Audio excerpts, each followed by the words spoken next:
Hay que decir que la Jurisdicción Especial para la Paz y la sección de la que hago parte inició un trámite de medidas cautelares de protección a cementerios y a determinados lugares en el país, donde las víctimas nos identificaron, nos dijeron que podían haber cuerpos de personas, de sus familiares queridos que habían sido desaparecidos. Como usted bien sabe, en nuestro país el número de desaparecidos ha sido muy alto. La desaparición forzada es de los flagelos más duros que ha tenido que vivir nuestro país. Las cifras oficiales de la unidad de búsqueda de personas desaparecidas nos dicen que son más de 103.000 personas. Es decir, tenemos un país de víctimas buscando a sus seres queridos desaparecidos.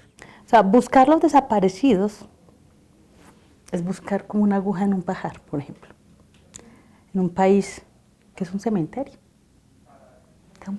Este es un cementerio. O sea, es muy duro poderlo decir así, pero cuando digo que es un cementerio, tenemos más de 120.000 personas desaparecidas. Yo asumí la región del Magdalena Medio Caldense. Y entonces en el Magdalena Medio, no solo caldense, entonces tengo desde Puerto Berrío, Cimitarra, hasta La Dorada, Samaná, todo Caldas, Quindío, Risaralda. Pero cuando vas haciendo todos los análisis y el estudio, te vas encontrando que, por ejemplo, estábamos en Marsella, pero en el cementerio de Marsella, donde nos pidieron que había muchos cuerpos no identificados en el cementerio, que identificamos con todas las pruebas que fuimos pidiendo, que muchos de los NNs que estaban allí en Marsella bajaron por el río y fueron sacados como en un remanso en un sitio llamado Beltrán del río Cauca, que venían de la masacre de Trujillo. Entonces, ¿cómo poder identificar ese cuerpo y saber quién es familiar? Las víctimas están por el lado de Trujillo, no están aquí en Marsella. ¿Sí? Entonces, y cada cosa nos ha ido llevando a diferentes lugares. Entonces, en nuestro caso, en mi despacho, llevamos todas las del Magdalena Medio Caldense. Por ejemplo, en el cementerio La Dolorosa de Puerto Berrío, las víctimas nos dijeron, hay que proteger el cementerio, porque allí hay muchos NNs. Pero además de muchos NNs, tenemos una gran preocupación, y es que hay unas organizaciones que, queriendo resolver ese dolor emocional y espiritual, todos los cuerpos que llegan por el río y que los recogen y los entierran como NN en el cementerio, los adoptan. Y esos familiares le ponen el nombre de su ser querido. Pero al ponerle allá en la bóveda al NN el nombre de Pedro o de Rosa, que no es el real, pues dificultan la búsqueda. Y a eso nos hemos visto afrontados. Entonces, esas y muchas circunstancias es lo que vamos encontrando. En Puerto de Río sacamos muchas personas, más de 186 personas sumamos en Puerto de Río. Lo que sigue después de la exhumación, poder hacer las identificaciones. Hacer la identificación es un proceso larguísimo porque hay que tomar pruebas de familiares que están buscando sus seres que no están en el banco genético de medicina legal, en el CIRDEC, y hacer todos unos cruces. Y hacer moñona, perdón la expresión, que podamos decir, coincide toda la genética con las pruebas que tenemos aquí de la hermana, de la papá o de la mamá, y eso lo logramos en Puerto Berrío. Pero cuando empezamos a indagar quién fue el responsable, lo teníamos aquí. Había sido el batallón Calibillo de allá de Antioquia, que estuvo en Puerto Berrío y que trajeron unos muchachos de Guaranda, los bajaron por el río, los tuvieron, comillas, resguardados y después fueron y los llevaron, la misma fuerza pública se puso aquí su brazalete AUC y los mataron. Los ejecutaron, los presentaron como muertos en combate. Y estos quienes eran dos jóvenes disc-jockeys de Guaranda. El año pasado, en agosto, entregué ese cuerpo.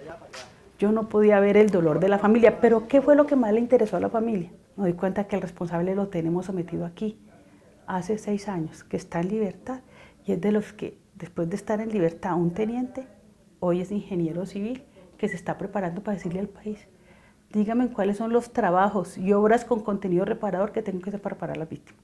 En el trámite de las medidas cautelares del Magdalena Medio hemos identificado y entregado de forma digna a sus familias más de 8 cuerpos. Uno de ellos lo entregamos en Puerto Berrío, otros en Samaná, otros en Norcasia y en Victoria. Ustedes recordarán, y son desaparecidos que sus familias venían buscando entre 20, 15 y 20 años atrás. Un dato especial, los mayores buscadores, bueno, no buscadores, buscadoras, los que buscan más a sus seres queridos son las mujeres. Las mujeres son las buscadoras, son incansables, buscan a sus parejas, buscan a sus hijos, buscan a sus padres. Sus fuerzas es hasta morir y no paran. Muchas se mueren en ese proceso de búsqueda. Y aquí, pues digamos, para nosotros como jurisdicción es satisfactorio cada entrega que se hace, cada entrega digna, porque es muy complejo poder identificar una persona. Es decir, poderla exhumar, entregar la medicina legal, que en sus bases se tengan todas las pruebas genéticas de la familia y poder identificar la familia, no es tan fácil. Pero bueno, lo hemos ido logrando, lo venimos haciendo. Y cada cuerpo que entregamos es una esperanza para el resto de familias, así nos lo han hecho saber. Puerto Berrío es un cementerio particular, el cementerio se llama La Dolorosa. Allí exhumamos, después del trámite de medidas cautelares, ordenamos exhumar 167 cuerpos.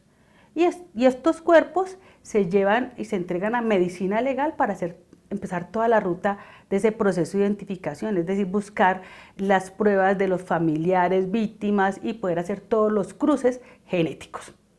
Después de hacer todo este proceso, se identificó el año pasado, en agosto, julio del año pasado, en agosto Medicina Legal nos entregó los datos claros de una de las personas identificadas, un joven, José Manuel Caballero Rodelo. Después supimos quién era José Manuel por toda su familia. José Manuel Caballero Rodelo era un joven soñador que trabajaba en una discoteca en un municipio lejano del lugar donde lo encontramos. Y este municipio era Guaranda, la puerta de entrada a La Mojana. Trabajaba allí en un lugar de música, poniendo música, tal vez una discoteca, algo así.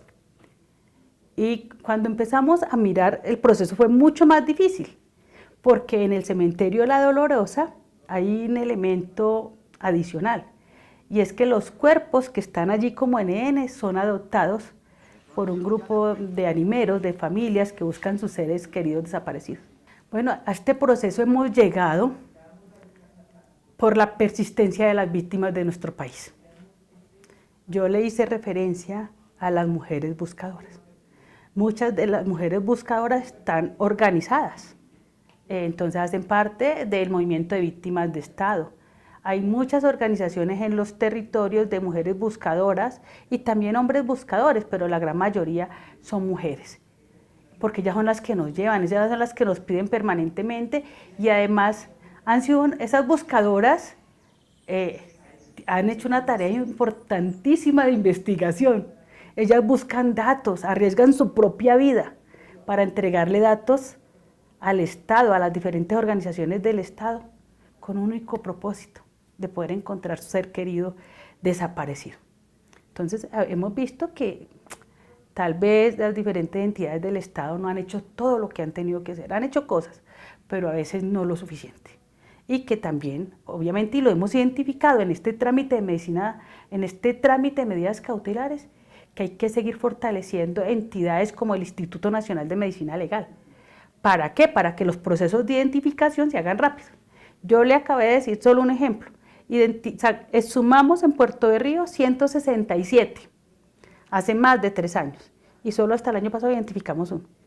Estamos en proceso de que se identifiquen esos 167, pero así tenemos miles. Medicina Legal tiene miles en todo el país que no se han identificado.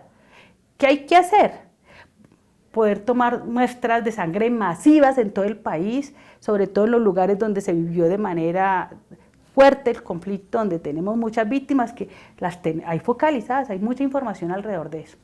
Lo que hace falta es que cada vez nos articulemos y sumamos más. Es por eso que la jurisdicción, en el marco de las medidas cautelares, le ha ordenado y le ha pedido a gobernadores, le ha pedido a diferentes entidades del país que pongan la plata suficiente y necesaria para hacer estos procesos, en vía de poder hacer efectivos los derechos de las víctimas, particularmente de las víctimas de desaparición forzada. Es el delito más atroz, es un delito de lesa humanidad. Es tan atroz que es convertir a un ser en un no ser. O sea, la familia siempre tiene la expectativa, pasan 10, 15, 20 años, tiene la expectativa de poderlos encontrar con vida. En una audiencia me decía una mamá: doctora, yo no apago la luz de la casa porque el barrio se ha transformado tanto y yo quiero que un día, si él aparece, pueda identificar su casa. Es decir, de ese nivel es la expectativa y la esperanza que tiene cada víctima. Y entonces, pues, eso nos tiene que poner en la tarea de cada vez ser muy diligentes y buscar mecanismos que permitan dar respuestas rápidas. En la región de San José del Guaviare. Entonces, en el macrocaso 08, yo apoyo la subregión de Ariari, Guayavero, Caguán, Florencia, Caquetá. Pero las víctimas en el pasado nos habían pedido proteger los cementerios de San José del Guaviare.